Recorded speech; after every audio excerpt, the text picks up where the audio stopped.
함께 살펴볼 말씀 갈라디아서 5장 16절로 26절. 갈라디아서 5장 16절로 26절입니다. 내가 이르노니 너희는 성령을 쫓아 행하라. 그리하면 육체의 욕심을 이루지 아니하리라.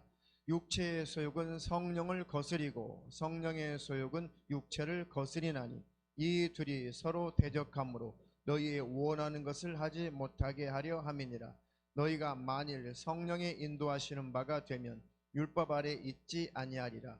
육체의 일은 현저하니 곧 음행과 더러운 것과 호색과 우상숭배와 술수와 원수를 맺는 것과 분쟁과 시기와 분냄과 당짓는 것과 불리함과 이단과 투기와 술취함과 방탕함과 또 그와 같은 것들이라. 전에 너희에게 경계한 것 같이 경계하노니 이런 일을 하는 자들은 하나님의 나라를 유업으로 받지 못할 것이요 열매는 사랑과 희락과 화평과 오래 참음과 자비와 양선과 충성과 온유와 절제니 이 같은 것을 금지할 법이 없느니라. 그리스도 예수의 사람들은 육체와 함께 그 정과 욕심을 십자가에 못 박았느니라. 만일 우리가 성령으로 살면 또한 성령으로 행할지니 헛된 영광을 구하여 서로 격동하고 서로 투기하지 말지니라. 아멘. 하나님의 말씀 오늘 전하기 전에 설교 제목을 두 번 우리 또 힘차게 두 번 읽겠습니다. 시작. 십자가 은혜 속에서 참된 회개의 삶을 살라. 십자가 은혜 속에서 참된 회개의 삶을 살라. 아멘. 설교가 반복적인 것 같지만 자세히 들어보면 또 그 안에 새로운 내용이 있고 또 반복적이라고 해도 그 말씀이 살아있는 말씀이고 하나님의 말씀, 성경에 근거한 말씀이라면 우리 심령에 힘이 되고 생명이 되는 것입니다. 평생 우리가 할 말은 예수예요. 예수. 그렇죠? 자, 오늘 십자가 은혜 속에서 참된 회개의 삶을 살라. 이것은 우리가 죽을 때까지, 천국 갈 때까지 이렇게 살아야 됩니다. 십자가 은혜 놓치면 지옥이죠. 그것을 놓치면 지옥입니다. 그리고 참된 회개의 삶을 살지 않으면 그것도 멸망이에요. 그것도 지옥입니다. 그래서 참된 그 회개가 일어나려면 십자가의 그 은혜 안에 머물러 있어야 참된 회개 역사가 일어나는 것이고, 참된 회개 역사가 일어나는 사람, 참된 회개의 삶을 사는 사람들은 꼭 하나님 나라 천국에 들어갈 것입니다. 그리고 주님 오실 때 별림 받을 것입니다. 오직 예수만 우리 마음속에 품고 있어야지, 그렇지 않으면 속을 수 있고 미혹받을 수 있고 이단이나 사입이나 여러 가지 악한 영들의 역사에 쓰임받는 그런 단체들에게 속을 수가 있고 미혹받을 수가 있습니다. 우리 마음속에 예수님만 품으시기를 축원합니다. 축원합니다. 맨 뒤에 분들 여기 보세요. 그러지게 잘 쳐다보세요. 국민석 목사 또 목회자라고 하는 것은 어디까지나 하나님과 성도의 그 관계를 잘 연결해주는 그 역할을 하는 것이 제일 큰 일이거든요. 그 이상이 되어서도 안 되고 또 그 이하로 내려가서도 안 되는 것입니다. 그러니까 목회자가 구원을 보증해 주는 게 아닙니다. 목회자가 성도들의 구원의 담보가 될 수가 없어요. 목회자는 어떻게든 성경적으로 하나님의 말씀을 잘 가르치고 잘 전할까? 어떻게 하면 하나도 멸망치 않고 한 사람이라도 빠지지 않고 다 하나님 나라 천국에 들어가게 할까? 그러려면 예수님과의 관계, 하나님과의 관계를 잘 갖게 해줘야 되는데, 그래서 항상 마음속에 예수님을 품게 만들고 결국 그 예수님 계신 천국으로 들어가게 해주는 것, 그 돕는 일, 그 서비스가 목회자들이 하는 것이거든요. 그러니까 여러분들이 앞으로도 언제 어느 때든지 어느 곳에서 또 신앙생활 하시든지 또 어느 목회자를 만나서 여러분들이 교회생활 하시든지 절대 목회자라고 하는 것은 하나님과 관계 속에서 성도들을 연결해주는 신분이지 절대 목회자가 천국에 데려가는 자가 아니라는 거예요. 책임지는 자가 아니에요. 하나님 맡겨신 양떼들의 지도자고 또 인도하고 이끌고 하나님 말씀을 대언하는 자인 것이지 책임지시는 분은 성령 하나님이신 것입니다. 할렐루야. 그렇지 않으면 여러분들 마음속에 교회가 들어가 있다든지 또는 훌륭한 사람이 들어가 있다든지 목사가 들어가 있다든지 또는 훌륭한 어떤 간증자가 들어가 있다든지 어떤 롤 모델로 어떤 사람이 가슴속에 박혀 있으면 어느새 그것이 우상이 되고 그것이 예수님 말씀보다 더 우위에 있게 되는 것이고 그것이 뭐 다른 신을 섬기는 것이고 나도 모르는 사이에 우상 숭배의 죄에 걸려서 버리지 못하고 회개치 못하면 두 신을 섬기는 죄로 지옥의 멸망에 빠지는 것입니다.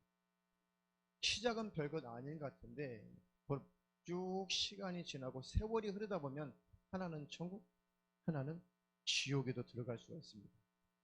자, 고린도 후서 11장 2절에 PPT 없을 거예요. 내가 하나님의 열심으로 너희를 위하여 열심 내노니 내가 너희를 정결한 처녀로 한 남편인 그리스도께 드리려고 중매함이로다.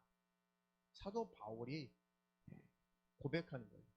내가 너희를 정결한 처녀로 오직 예수님만 마음에 품는 정결한 예수님의 신부로 너희들을 잘 이렇게 양육하고 잘 가르쳐서 결국은 예수님만 품는 정결한 처녀로 한 남편인 우리의 남편인 그리스도께 안내하려고 이렇게 중매하려고 하는 것뿐이다.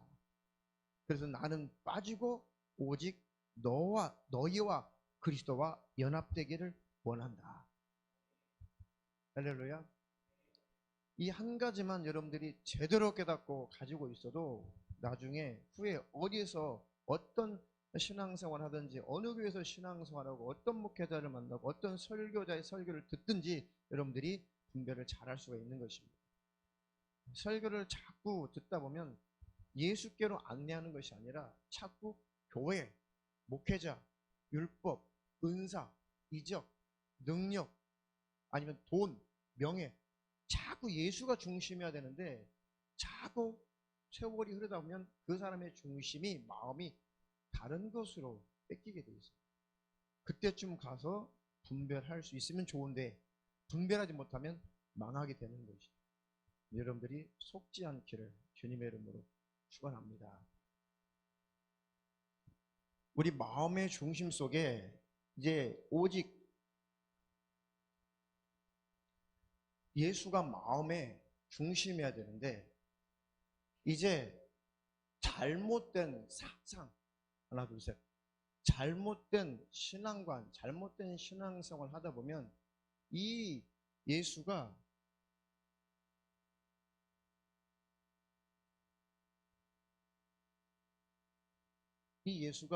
이렇게 밀려가고 이렇게 밀려가고 이렇게 밀려가고 나중에는 내 안에서 빠져나가게 됐다는 거죠. 그리고 잘못된 것이 자꾸 이렇게 들어오게 돼 있어요. 잘못된 것들이.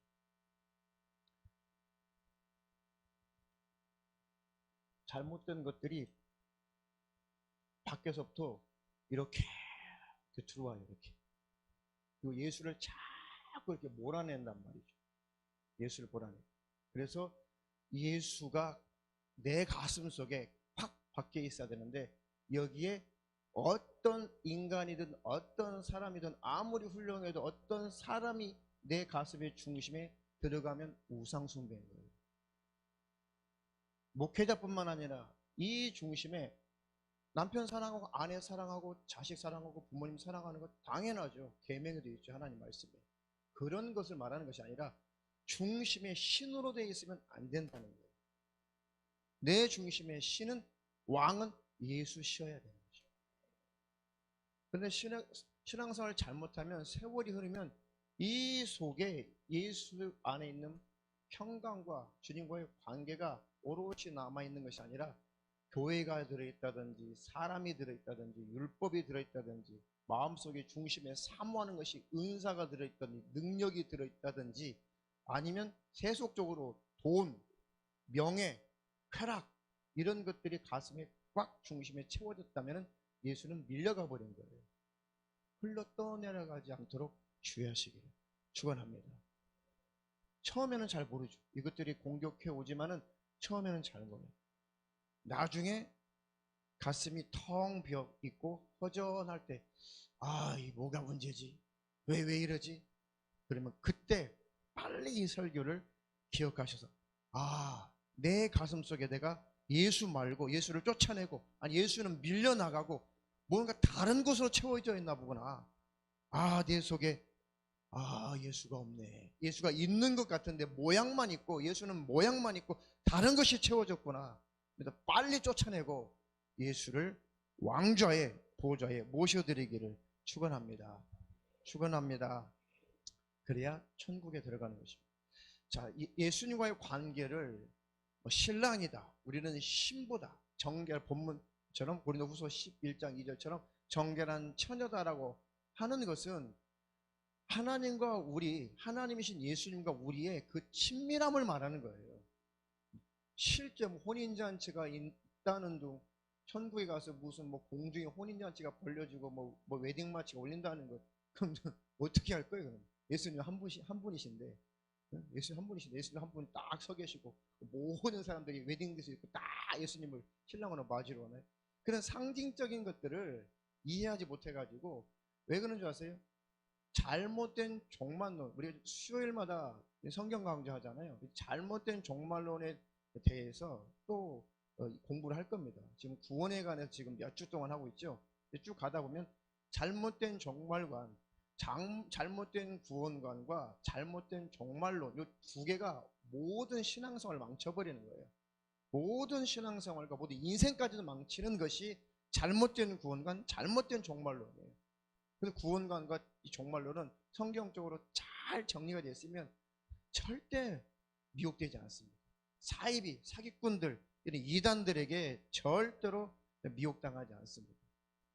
잘못된 그런 하나의 종말론의 한 어떤 이론들 때문에 자꾸 이런 것들이 잘못 해석이 되는 거예요.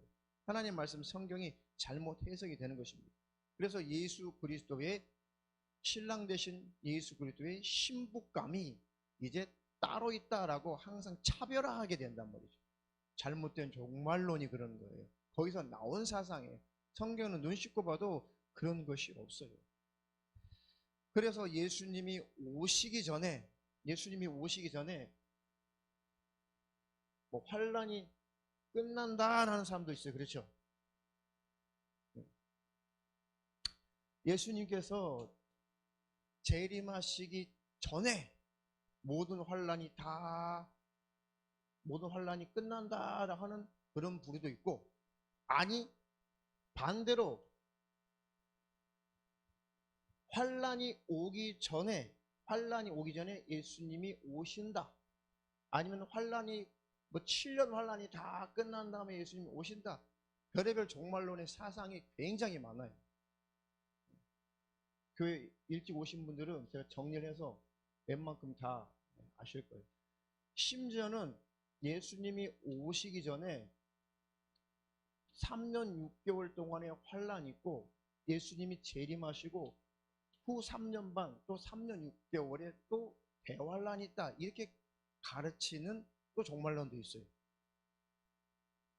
이것이 세대주의에서 나온 하나의 사조에서 흐름이었어요. 종말론이 흐름이었다고요. 근데 우리나라는 세대주의 종말론이 먹힌 그런 교회죠.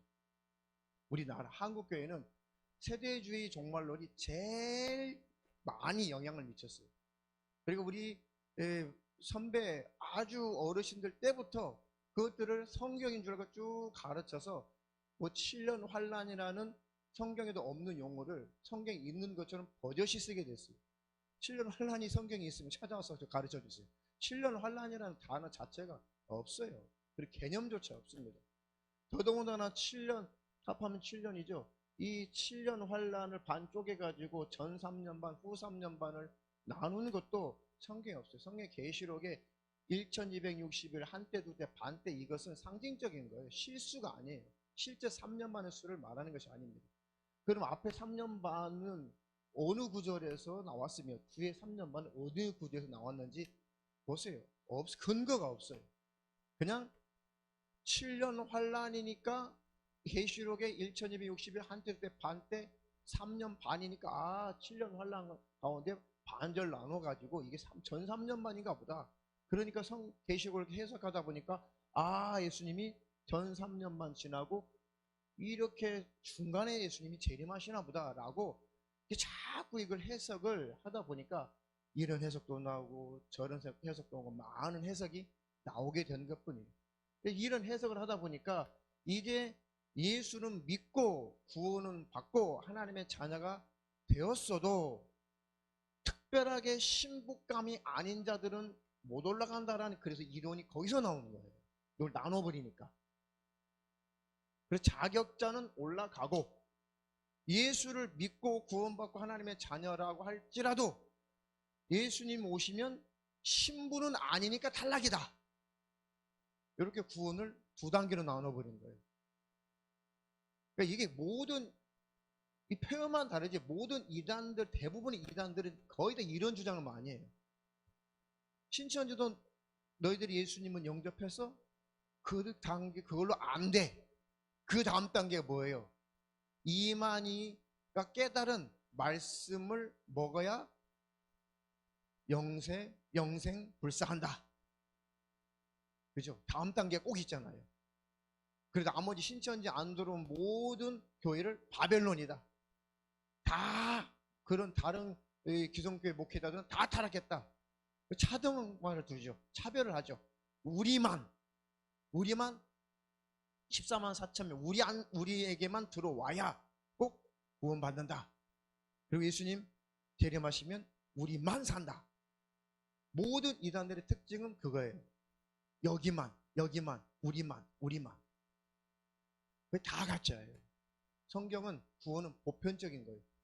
누구든지 예수 믿으면 구원받는 거예요. 할렐루야. 이단들의 특징은 여기만 구원이야. 이 시대에 여기만 노아의 방주야. 여기만 구원이 있어. 여기 떠나면 지옥이야. 여기 떠나면 멸망해. 여기 떠나면 다 안 돼. 여기 떠나면 다 타락이야. 그게 다 이단들의 공통적인 특징이 예수가 아니라 여기다라고. 여기다. 빨리 도망가야 돼. 빨리 탈출해야 돼. 그런 데는 빨리 탈출. 이 가짜구나. 잘 가다가 이 교회가 이제 타락했구나. 이 교회가 이제는 격결로 가고 있구나. 이 교회가 이제는 예수는 없고 교회만 있구나. 명예만 있구나. 그렇게 교회가 잘 가다가 혹시 타락해버리고 잘못된 길로 가면 빨리 도망가야 돼요. 살기 위해서 빨리 탈출해야 됩니다. 이해가 되셨나요? 자, 그래서 예수 믿고 구원받고 회개하는 삶을 사는 사람이라고 할지라도 그래도 신부의 자격은 안 되니까 탈락이다. 그리고 나서 신부감은 올라가고 믿고 구원은 받았으나 신부감은 아니니까 남겨진 사람들이 마지막 예수님 이때는 이제 뭐 3년 반 동안 공중에서 혼인잔치가 벌어지고 성이 없는 소리예요. 혼인잔치가 3년 동안 벌어지고 그 3년 반 동안에는 엄청난 마지막 대환란이 있을 것이다. 다 있을 것이다죠. 있을 것이다.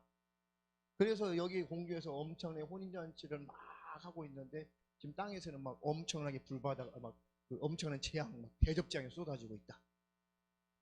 기분 좋겠어요, 그거 보면서? 아니, 공주에서 혼인잔치 하면서 근데 땅에서 벌어지는 그 엄청나게 잔인한 재앙들을 보면서 예수님과 신부들이 막 좋아서 춤추겠냐고요. 말도 안 되죠. 자, 그래서 이 사람들이 이를 갈고 3년 반 동안 3년 반만 견디면 돼. 그럼 마지막 백보자 심판 때 이제 마지막 백보자 심판이 와. 아니 천년왕국이 들어가 참.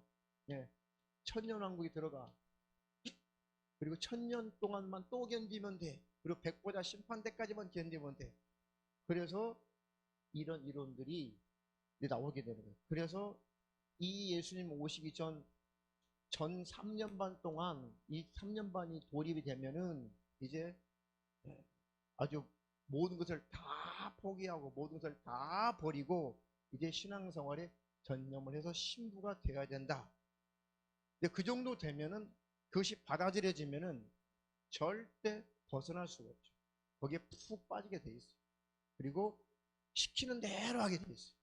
이것 해야 자격자야, 저것 해야 자격자야, 이것 해야 자격자야, 이것 내놔, 저것 내놔, 이렇게 저렇게 다 포기해, 초월해, 흠도 없어야 돼, 점도 없어야 돼 라고 하면서 완전히 가둬버리죠. 두려움으로 완전히 종삼아 버려요. 그리고 벌벌벌 떨면서 이렇게 열심히 하면 들림 받나? 열심히 하면 주님 오실 때 신부가보다 발탁되나? 내 이름 불러주실라나? 하면서 동노릇하죠. 속는 거예요. 그러면 열매가 있어야죠. 자주 말하는 그 열매가. 그 열매가 있다면 몰라. 그 열매는 없단 말이죠. 사랑과 희락과 화평과 오래 참음과 자비와 양성과 또 온유와 충성과 절제와 이런 열매들이 있으면 몰라. 그런 열매는 아주 생소하단 말이에요. 아주 생소해요. 그래서 잘못된 길로 가고 있는 것이죠. 자, 그래서 이 모든 것은 잘못된 구원관과 잘못된 종말론에서 다 이단 사설이 나오는 거예요. 거의 대부분이다. 이해가 되시나요? 아니에요. 이건 다 이론이고 그냥 어느 세대에 어느 시대에 풍미했던 하나의 종말론의 흐름이었어요. 이것들이 다 지나갔어요. 이거 믿는 교회들이 별로 없어요. 몇 개 교회들이 있는데 이런 거 지금 주장하는 교회들은 이제는 소위 속된 말로 한물 가서 잘 안 해요. 무식한 소리 듣거든요. 지금도 이런 거 주장하면은 무식한 소리 들어요. 왜? 다 지나간 것들이거든요. 유행이 다 끝나버린 거예요. 유행이 만료가 됐다고요. 아니에요. 예수님이 오시면, 예수님이 재림하시면 천국 아니면 지옥으로 나눠지고 세상은 끝나요. 성경 그렇게 되어 있습니다. 그러니까 뭐 7년 환란이 따로 있다느니 3년 반이 뭐 나눠 따로 있다니 없어요. 예수님 오시면 들려 올라가고 아니면 남겨지고 둘 중에 하나인 것입니다. 그리고 영원한 천국, 영원한 지옥이에요. 그래서 주님 오실 때까지가 우리는 환란기라니까요. 물론 환란의 강도는 더 강해진다고 그랬죠. 환란의 강도는 그 징조는 더 강해지고 더 빈번해질 거란 말이죠. 그러나 어느 한 몇 년 딸랑 그것만 환란기다. 그것은 성경에 없어요. 주님이 오실 때까지가 환란기입니다. 그리고 언제 주님 오실지는 우리가 그 날짜는 알 수 없죠. 많은 마지막 때 현상과 징조들이 계속 나타나고 있죠. 그것을 보면서 우리가 이번에 주님 오실려나? 이 환란기, 우한폐렴 가운데 주님 오실려나? 우한폐렴 끝난 다음에, 이 환란이 끝난 다음에 주님 오실려나? 이렇게 우리가 주님이 오시는 것은 확실하니까 우리가 경성하고 깨어있는 것뿐이죠. 이런 전염병들이 찾아올 때 성경이 이루어져 가는구나, 주의 말씀이 이루어져 가는구나, 정신 차려야겠다, 경고의 나팔소리인 것이죠. 그러니까 언제든지 주님은 오실 수가 있는 것입니다. 그래서 신랑과 신부라고 하는 것은 주님을 중심에 모신 자를 말하는 거예요. 주님을 사모하는 자, 주님을 사랑하는 자, 예수 그리스도의 피 흘리신 그 은혜에 감격하고 감동하고 그 은혜를, 그 공로를 붙잡고 있는 자, 그리고 주님처럼 십자가 지고 거룩한 삶을 향해서 매일 좁은 길을 걷는 자, 그러면서도 온전하지 못하고 완벽하지 못한 나 때문에 애통하며 가슴을 치면서 주님의 십자가 피의 공로를 꼭 붙들고 겸손히 엎드리는 자, 이들이 구원받을 자요, 주님 오시면 들림받을 자예요. 다시 말하면 계속 회개하는 삶을 사는 자, 정결과 거룩함을 향해서 가는 자, 이들이 정결한 신부라는 것입니다. 이들을 흠도 없고 점도 없는 자다라고 하나님이 인정해 주겠다는 거예요. 그 얘기는 또 계속 이어서 할 것입니다. 자, 하나님의 뜻은 하나님의 나라, 하나님의 왕국을 건설하시는 거예요.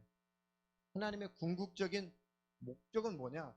하나님의 나라, 하나님의 그 왕국을 건설하시고 천사들과 함께 구원받은 우리 모든 하나님의 자녀들, 구원받은 모든 인류의 영혼들과 함께 영원히 하나님이 행복하게 그 왕국에서 사시는 것이 하나님의 신령한 꿈이시고 그것이 계획이시고 하나님의 목표이신 것입니다. 그 숫자는 우리가 다 알 수 없죠. 하나님이 얼마나 많은 숫자가 구원을 받아야 이제 끝나는지 우리는 알 수 없지만 이제 모든 세상의 징조들을 보면서 마지막 때 징조를 보면서 하나님의 구원의 섭리가 구원의 계획이 끝나가는구나.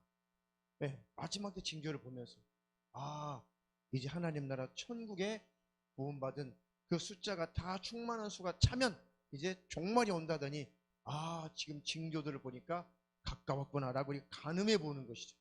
그러면서 예수 있는 사람들은 경각심을 가지고 경상하고 깨어있고 더 주님 앞에 가까이 가는 것입니다. 죄를 더 싫어하고 더 주님이 싫어하는 죄를 끊어버리는 삶을 살아가게 되는 것입니다.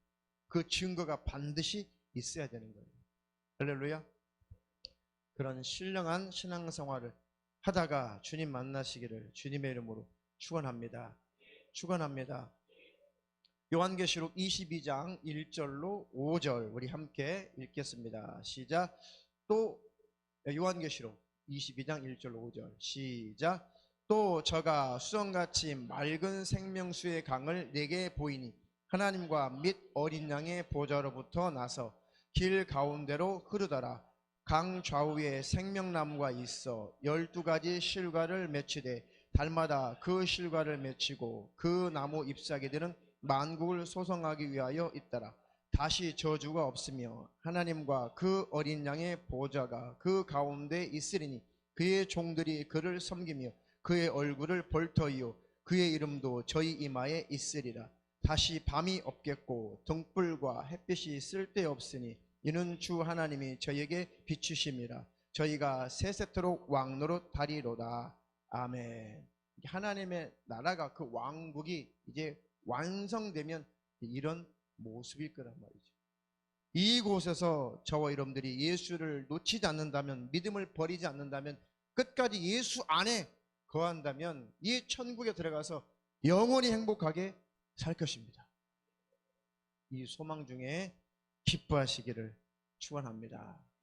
축원합니다. 천국에서조차도 왕노릇 하려고 하는 자, 천국에서조차도 자기가 영광을 받으려고 하는 자, 천국에 가서조차도 자꾸 욕심을 부리려고 하는 자들은, 그런 근성을 가진 자들은 하나님이 천국에 절대로 못 들어오게 하실 거예요. 그래서 천국에 들어갈 자들은 반드시 거듭난 자만 천국에 들어가게 되어 있습니다. 천국에 들어가서 영원히 예수님만 높일 자들, 그들만 천국에 들어가요. 천국에 들어가서 막 시기하고 질투하고 욕심 부리고 막 다투고 싸우고 그럴 존재들은 하나님이 절대 천국에 못 들어오게 하세요. 천국에 가면은 각각 행한 대로 열심히 은혜에 감사해서 감격해서 하나님 앞에 행한 대로, 하나님 앞에 올려드린 대로 각각의 면류관이 있을 것이고 상이 있을 것이고 집을 지어주실 것이고 하나님이 많은 것으로 갚아주실 것입니다. 그것이 평등이에요. 평등. 평등이라고 하는 것은 심는 대로 걷는 것이 평등인 것이죠. 그 자유가 있는 거예요. 하나님 나라 천국에 모든 믿음으로 행한 만큼의 하나님이 모든 상급으로 면류관으로 다 준비하시고 하나님이 주실 것입니다. 그런데 구원받고 천국에 들어가는 자는 특징이 뭐냐면 그 모든 상급과 그 아름다운 면류관을 벗어서 누구한테 영광을 돌려요? 주님께 영광을 돌리는 거예요. 주님, 그저 저에게 은혜 베풀어 주시고 저를 사랑해 주셔서 너무 감사해서, 나를 구원해 주신 그 은혜가 너무 감사해서 열심히 내어서 주님의 일에 내가 동참했을 뿐인데, 아니 주님이 써주셔서 그 일에 쓰임 받았을 뿐인데, 아니 이런 아름다운 집을 주시다니요, 이런 아름다운 멸관을 씌워주시다니요, 이렇게 아름다운 보석을 주시다니요, 이런 아름다운 이곳을 내게 상으로 주시다니 그저 주님 감사합니다. 그거밖에 없어요. 뽐내지 않아요. 와, 나도 열심히 한 것 같은데 그래도 그렇지. 아니 바울의 집은 저렇게 엄청나게 크고, 아 내 집은 아니 저 63빌딩만 밖에 안 하고 그것도 커. 아 진짜 너무하시네. 나는 처음에 천국 가지고 내 집이 야 63빌딩만 해가지고 야 생각보다 큰데 어우 감사한데 했는데 갑자기 바울의 집을 보니까 에이, 이거는 조죽지어져. 세 발이 피도 안 돼. 에이 불평이 생겨 불만이 생겨. 하나님 너무하시네. 아무리 그래도 그렇지. 아 나는 63빌딩만 한 집 주고, 아니 사도 바울은 저렇게 엄청나게 의리의리한 저런 집을 줘요? 에이 너무하시네. 그렇지 않은 것이 천국이에요. 아, 하나님 영광을 돌립니다. 하나님 저렇게 사도 바울을 하나님이 쓰시고, 사도 바울은 하나님께 순종하더니 저렇게 아름다운 것으로 하나님께 보상을 받았네요. 하나님께 영광을 돌립니다. 아 그때는 이제 사도 바울이 안 하겠죠. 형제라고 했다. 형제니까. 아 바울 형제님, 아 바울 형제님 축하드립니다. 축하드립니다. 이 모든 영광 하나님께 올려드립니다. 그것이 천국이죠. 뭐 시기 나고 질투하면 그게 천국이겠어요? 상대적 빈공을 느낀다면 그게 천국이겠냐고요. 그 천국이 아니죠. 그 지옥 같은 것이죠. 그래서 이렇게 천국이라고 하는 것은 자기가 부정되고 부인되고 은혜를 안 자들만 그 천국에 들어가게 되어 있는 것입니다. 그것을 거듭난 자라고 하는 것입니다. 구원받은 자, 거듭난 자. 그래서 자기를 늘 부인하는 그런 삶을 사는 자예요. 자기 십자가를 지고 주님을 쫓아가는 것이죠. 하나님 그런 신앙생활, 올바른 신앙생활 잘하도록 하나님이 힘 주시고 하나님의 능력을 더하여 주시옵소서. 할렐루야. 갈라디아서 5장 16절. 내가 이르노니 너희는 성령을 쫓아 행하라. 그리하면 육체의 욕심을 이루지 아니하리라. 육체의 소욕은 성령을 거스리고 성령의 소욕은 육체를 거스리나니 이 둘이 서로 대적함으로 너희 원하는 것을 하지 못하게 하려 함이니라. 그 너희가 만일 성령의 인도하시는 바가 되면 율법 아래 있지 아니하리라. 자, 이제 예수 믿고 구원을 받았는데 이 육신이라는 것이 있어서 육신의 정욕이 있고 육신의 소욕이 있죠. 이 육신의 소욕이 계속 성령님과 부대낀다는 거예요. 육신의 소욕. 육신의 소욕 중에 뭐가 제일로 여러분들을 괴롭혀요? 아 나는 육신의 소욕 중에 아유 육체의 정욕 중에 나는 이것이 늘 나를 넘어지게 해요. 늘 나를 괴롭혀요. 육신의 소욕 중에 뭐가 제일 괴롭혀요? 다 있죠 각자. 눌리는 사람은 조그만 일이 있어도 눌려가지고 확 쳐지고 금방 또 마음이 다운되고 우울해지고, 또 어떤 사람은 조그만한 일이 있어도 그렇게 평안했다가도 조그만한 어떤 일이 부딪히고 기분 나쁜 일이 부딪히면 금방 벌컥 버릇 혈기내고 짜증내고 화를 내고, 어떤 사람들은 또 이성에 낙한 또 아이들, 항상 한참 사춘기를 겪는 아이들은 의대받고 마음이 깨끗하고 정결했다가도 이제 멋진 남자 멋진 여자 보면은 금방 또 생각하는 마음이 또 약해지죠. 이 예수 믿고 구원받고 하나님 나라 저 천성을 향해서 하나님 나라 천국에 가는 그 길에 이 육신이 있기 때문에 육신의 소욕이, 육체의 정욕이 항상 회방하고 방해한다는 것이죠. 그래서 하나님 나라 천국에 들어갈 수 없도록 내 안에는 그 예수를 빼앗아 가려고, 믿음을 빼앗아 가려고, 생각과 마음을 빼앗아 가려고 이 악한 영들이 육신의 소욕을 부추겨서, 육체의 정욕을 부추겨서 계속 우리를 예수님과 관계를 끊어놓으려고 한다는 것이죠. 하나님 이 육신의 소욕을 이길 힘을 주시고 육체의 정욕을 이길 수 있는 힘을 공급해 주시옵소서. 그래서 우리 주님이 성령으로, 예수님의 영, 그리스도의 영을 성령이라고 해요. 하나님의 영을 거룩한 영, 성령이라고 하죠. 그러니까 예수님이 영으로, 성령으로 우리 안에 오셔서 우리를 이끌어 가시는 것입니다. 야, 너 그 생각 버려. 너 그 마음 버려. 너 그거 더러운 거야. 그 죄야. 그거 안 돼. 그거 끊어야 돼. 라고 하면서 하나님의 성령께서 우리를 계속 이끌어 가시죠. 죄에서 멀어지도록, 죄를 끊어버리도록, 죄를 버리도록 성령이 우리를 이끌어 가시는 것입니다. 그 성령님께 순종하고 복종하면 복이 있는 것이고 축복이 있고 자유가 있는 것입니다. 순종하는 자에게 하나님이 복을 주실 거예요. 순종하는 자에게 하나님이 능력을 주실 것입니다. 순종하는 자에게 하나님이 약속하신 것 잘 되는 것으로 하나님이 축복하실 것입니다. 그래서 끝까지 성령을 따라가시기를 축원합니다. 그 18절에 너희가 만일 성령이 인도하시는 바가 되면 율법 아래 있지 않을 것이다. 율법이 정죄를 할 수 없을 것이다. 마귀가 참소할 수 없을 것이다. 100% 성령의 인도만 따라간다면 율법이 정죄할 거리가 있어요, 없어요? 없죠. 마귀라는 놈이 참소할 거리가 있어요, 없어요? 없죠. 그 율법 아래 있지 않을 것이다. 성령이 인도하는 바가 되면 율법 아래 있지 않을 것이다. 율법이 참소하거나 정죄할 수 없을 것이다. 그런데 이렇게 완벽하게 삶을 살아낸다면 축복인데 육신을 가지고 있기 때문에 이것이 안 된다는 것이죠. 그 주님 앞에 피 흘리신 우리 주님의 그 은혜를 기억하며 날마다 자백하고 고백하고 회개하고 그 죄를 아뢰일 때 예수의 보혈로 정결하게 해주실 것이고 깨끗하게 해주실 것이고 그 고백하고 자백하고 회개한 죄를 주님은 기억지 아니하시고 우리를 하나님 나라 천국으로 들어가게 하시는 것입니다. 그런 예수님 피 흘리지 않았더라면 어떻게 내가 천국에 들어갈 수 있을까라고 피 흘리신 그 은혜에 감격하게 되는 것이고 또 다시 한번 감사하게 되는 것이고 그래서 낮아지게 되는 것이죠. 성령으로 이끌려 가는 자라야 그래서 믿음을 지키는 거예요. 십자가의 은혜를 기억하는 것입니다.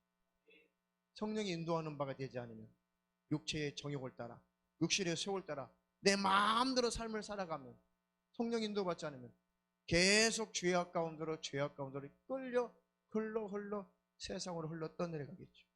그리고 결국은 주님을 떠나서 믿음도 빼앗기고 주님 앞에 돌아오지 못한다면 회개치 못한 마지막 임종 때까지 회개치 못한다면 지옥의 멸망을 피할 수가 없는 것이죠. 그래 예수 믿고 우리가 하나님의 자녀가 되었다면 이제 성령님의 감화와 감동을 따라 성령님의 인도를 따라 쫓아가려고 몸부림을 치는 이 경주.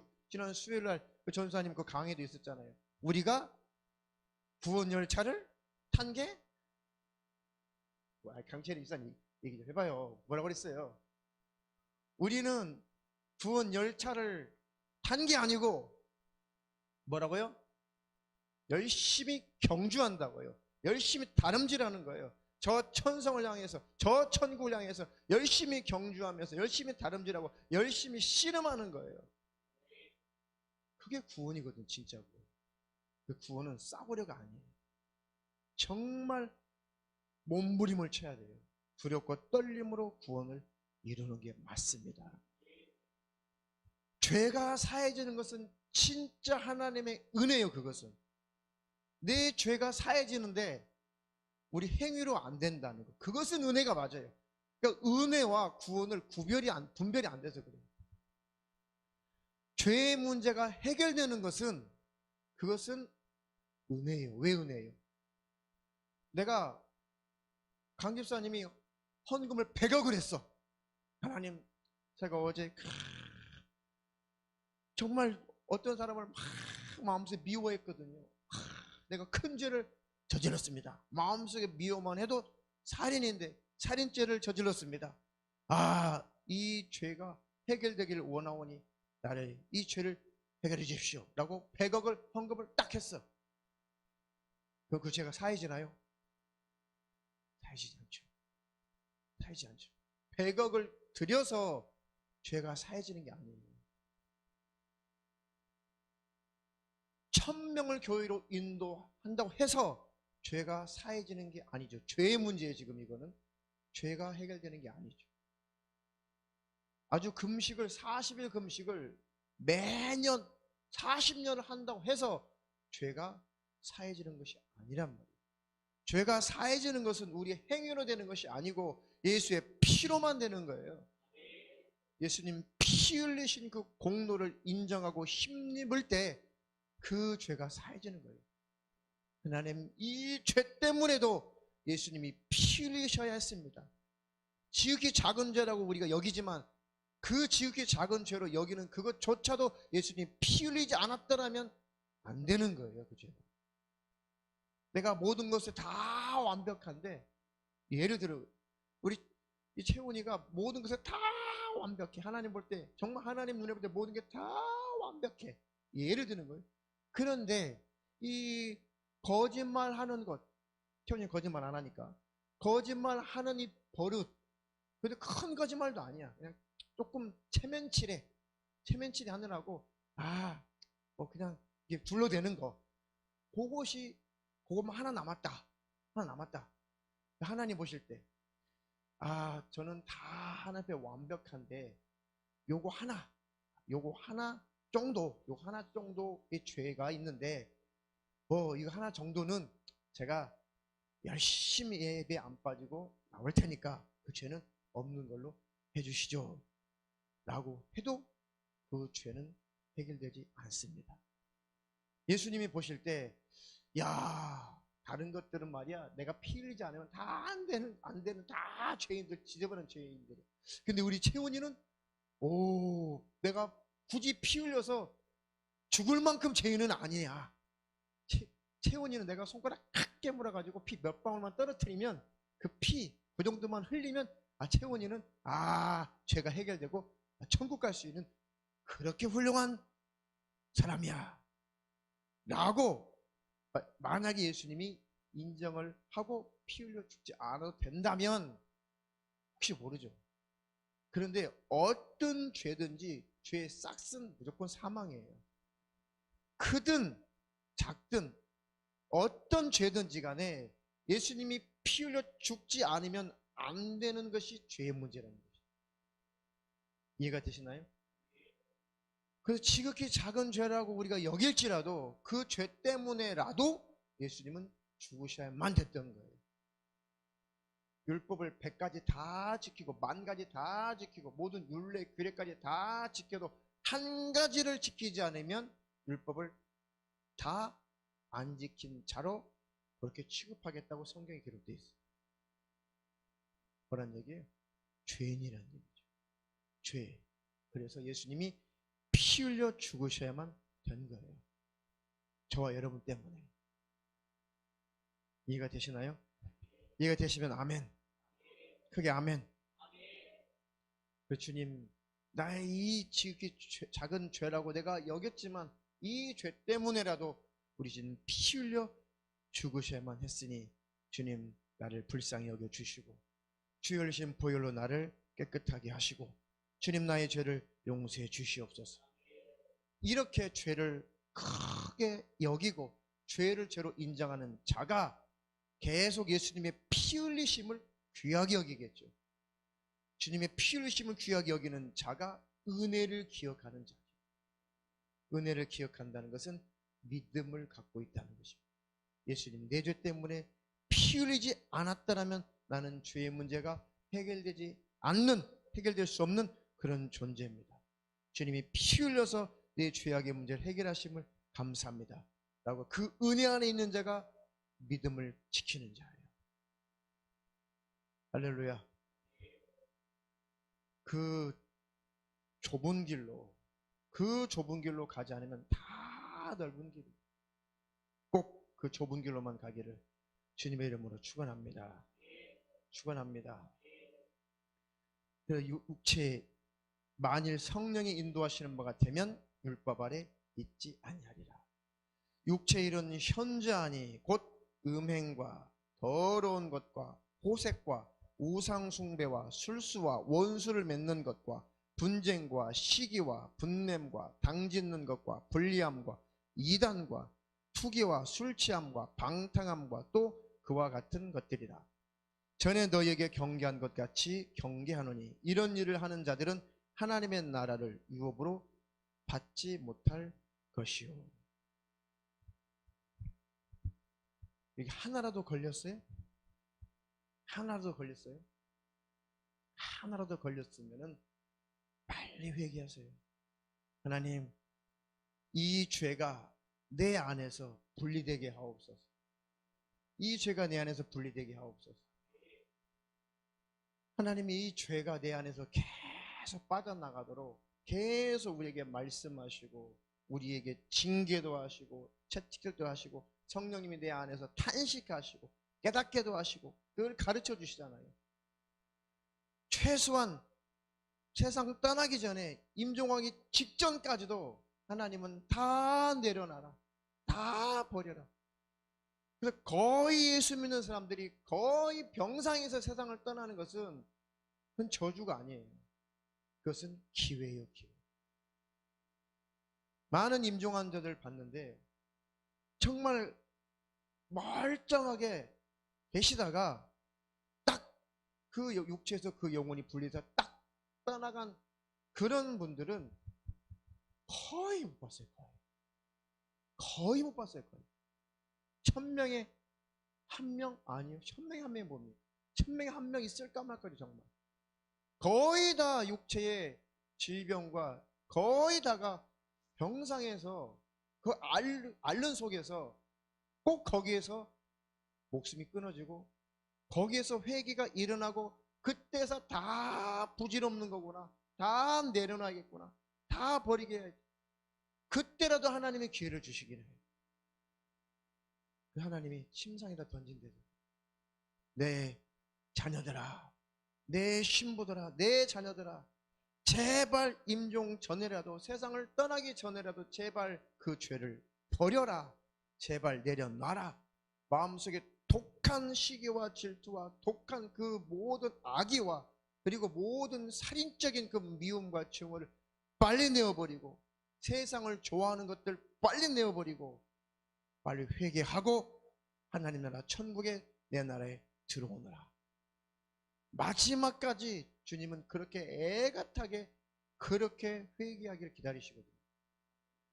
그것을 임종 때 세상 떠나기 전에 그때 그 아슬아슬하게 그 기회를 기다리지 말고 매일 우리가 정결을 향해서 거룩을 향해서 매일 십자가를 지고 매일 나를 부정하는 삶을 살려고 몸부림을 친다면 얼마나 임종이 쉽겠어요. 천국 들어가는 것이 얼마나 더 유리하시겠냐고요. 할렐루야. 그러니까 내 속사람을 깨끗하게, 내 속사람을 정갈하게 하려고 몸부림을 치세요.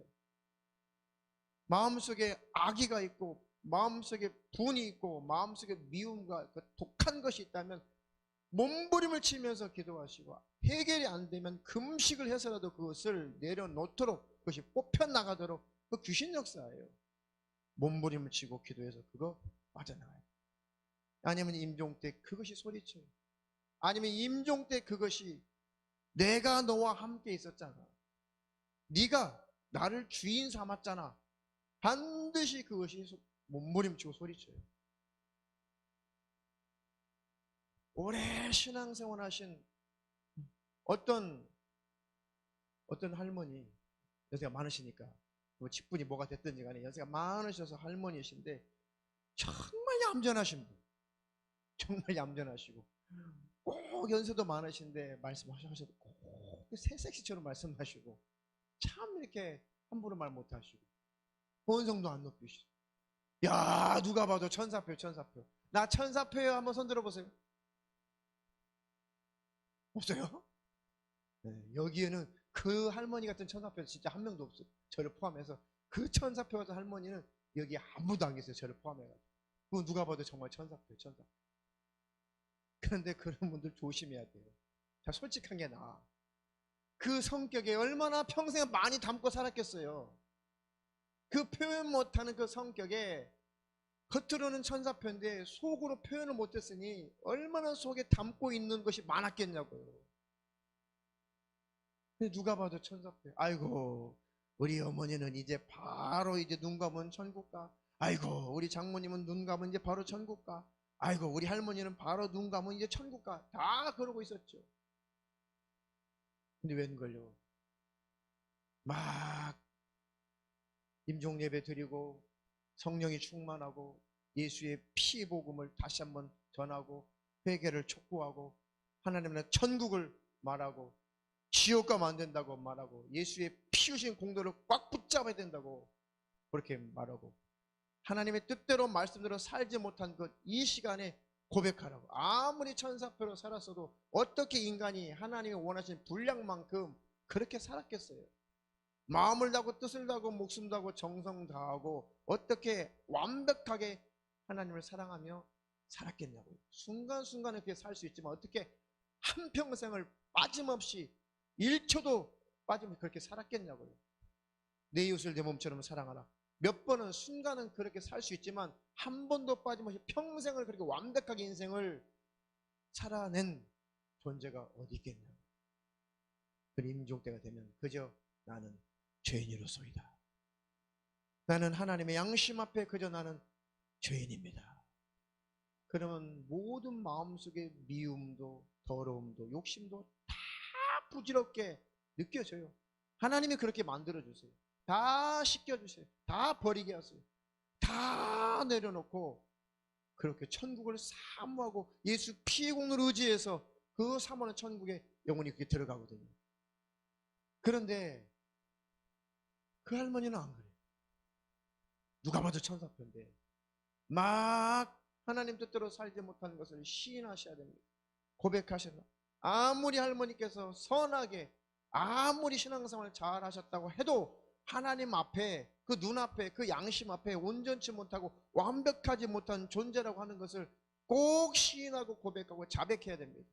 그래 예수의 피가 덮어져서 그 보혈로 씻겨져서 예수로 옷 입혀서 세마포를 입고 천사에게 받들려 천국에 들어갑니다.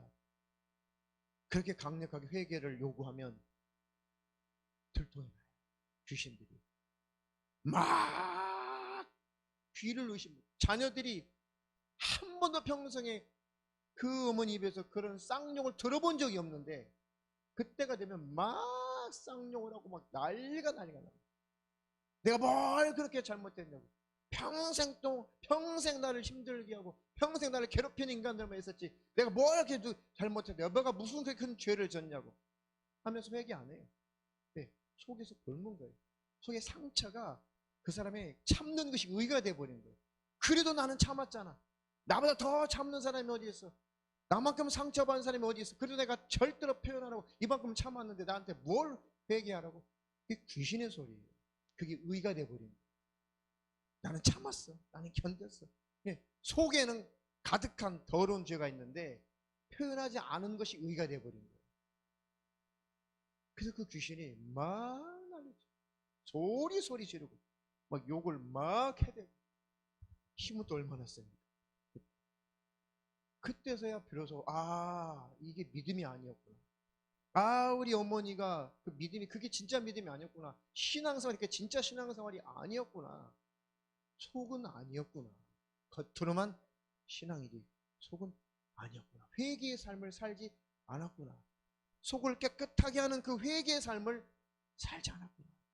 속을 깨끗하게 하려고 하는 그 몸부림치는 그 회개하는 삶을 사는 자는 해도 나는 죄인이구나라고 인정하게 돼 있어요. 그런 사람 임종 때 쉬워요. 왜? 진짜 죄인이 맞다라고 생각이 되거든요. 그렇게 깨끗하게 정결하게 삶을 살아보려고 해도 나는 완벽하게 못 살았어라고 빨리 나와요. 정결을 향해 가는 사람은, 거울을 향해서 가는 사람은. 근데 그렇지 않은 사람은 자기 의를 드러내게 돼요. 뭘 회개하라고. 막 아들, 며느리, 손주, 손녀, 막 딸 사이까지 막 온 방이 통곡이야, 통곡. 우리 어머니가 반드시 천국 갈 줄 알았더니 지금 눈 딱 감으면 임종리병원을 딱 들고 나서 이제 딱 천국에 들어갈 줄 알았더니 이렇게 예수님을 부인하다니, 이렇게 자기 자신이 죄인이 아니라고 회개치 못하는 이런 분이었다니 얼마나 통곡을 하고 두렵죠. 저러다가 딱 눈 감으면 그냥 지옥인데 예수를 인정하지 않으면 내가 뭔 죄인이냐고 예수의 십자가 은혜를 놓쳐버렸기 때문에 저들어 딱 눈 감고 죽으면 바로 지옥이고. 그러니까 두렵죠. 통곡을 하면서 엄마 왜 그래? 엄마 왜 그래? 엄마 잘하다 왜 그래? 평생 잘하다 오늘 왜 그래? 이제 천국 가야 되는데 지금 와서 왜 그래?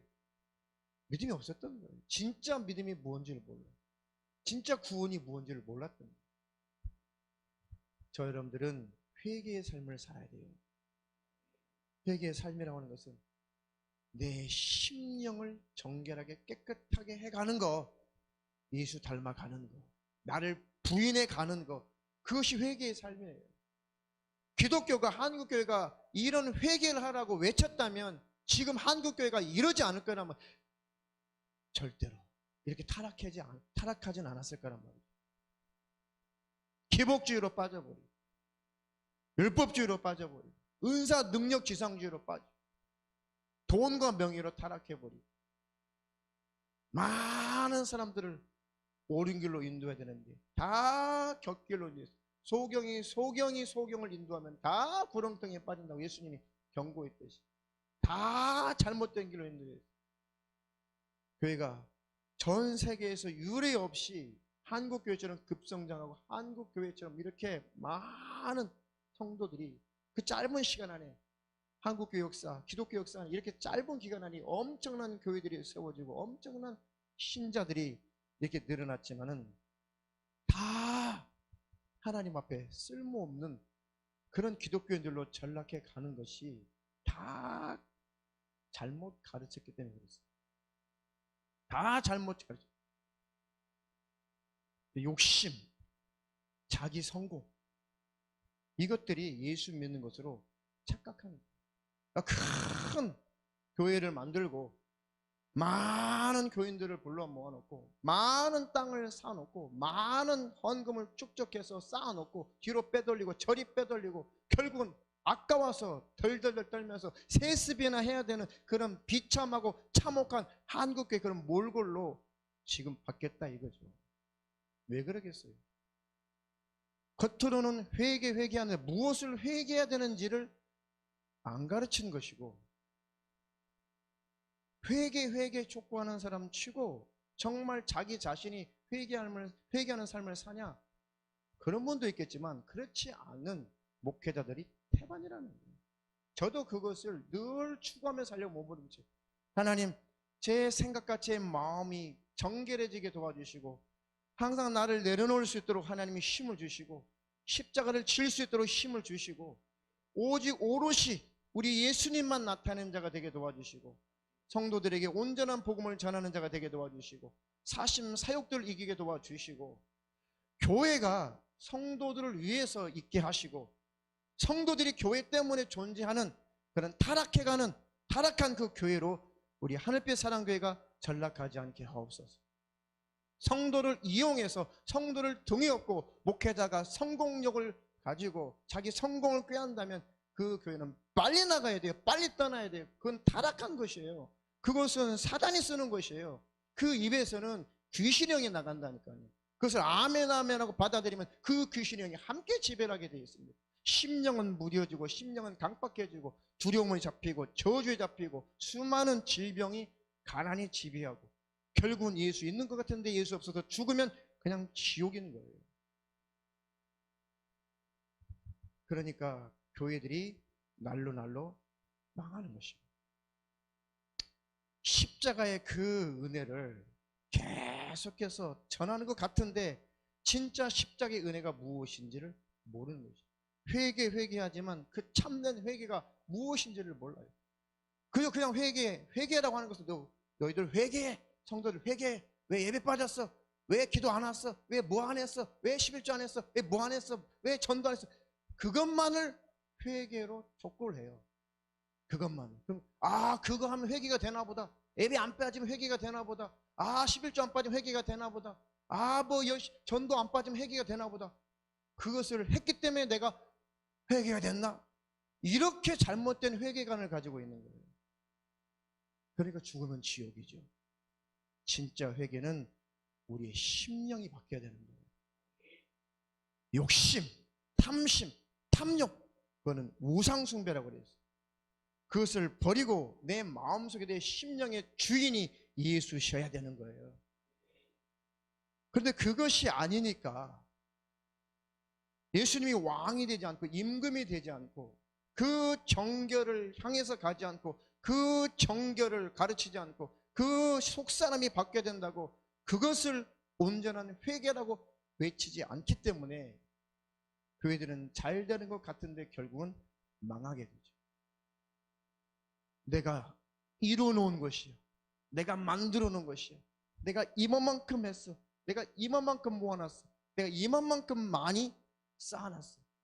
그러니까 절대 그것은 자기 소유가 되지, 하나님의 영광 하나님이 하셨습니다라고 말하지만 절대 속에서는 그것은 자기 것이라는 그 욕심이 그 지배를 해서 결국은 세습을 해야 되는 참혹하고 비참하고 참혹하고 그렇게 처절한 모습으로 교회들이 전락해 가다가 많은 사람들이 예수 믿고 구원받아서 그 길마다 다 막아버리고 전도의 길을 다 막아버리고 예수 믿는 사람들이 온전히 예수 믿을 수 없도록 오히려 사단 짓을 하는 것이 현실이라는 거예요.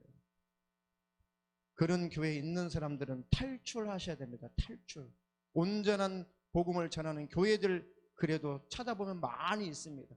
그런 교회들은 빨리 탈출해서 빨리 도망가셔서 꼭 영원히 살기를 주님의 이름으로 축원합니다. 축원합니다. 하나님, 하늘빛 사랑교회가 주님 오실 때까지 주님이 기뻐하시는 교회로만 성숙해 가게 하시고 성장해 가게 하옵소서. 그래서 온전한 십자가의 그 은혜를 매일매일 묵상하시고 참된 회개라는 게 무언가 도대체 회개해야 된다. 무엇을 회개해야 되냐, 무엇을. 물론 열심히 안 하는 것도 하나님 앞에 은혜 받은 자로서 열심히 열심히 안 하는 것도 회개하는 건 맞아요. 돌이켜서 열심히 내는 것도 회개죠. 그러나 진짜 회개는 나를 부인하는 자리, 나를 부정하는 자리, 십자가를 지고 예수를 쫓아가는 그 삶이 회개하는 삶이죠. 욕심을 버리고 탐심을 버리고 하나님을 사랑하고 이웃을 사랑하며 사는 것이 회개하는 삶인 것입니다. 할렐루야. 하나님, 평생에 그런 참된 회개의 삶을 살게 하옵소서. 그렇지 못한 것들을 회개할 때 하나님이 기뻐하시고 문제도 해결해 주시고 또 저주도 떠나가고 질병도 떠나갈 것입니다. 그런 축복된 신앙생활을 잘하기를 주님의 이름으로 축원합니다. 축원합니다.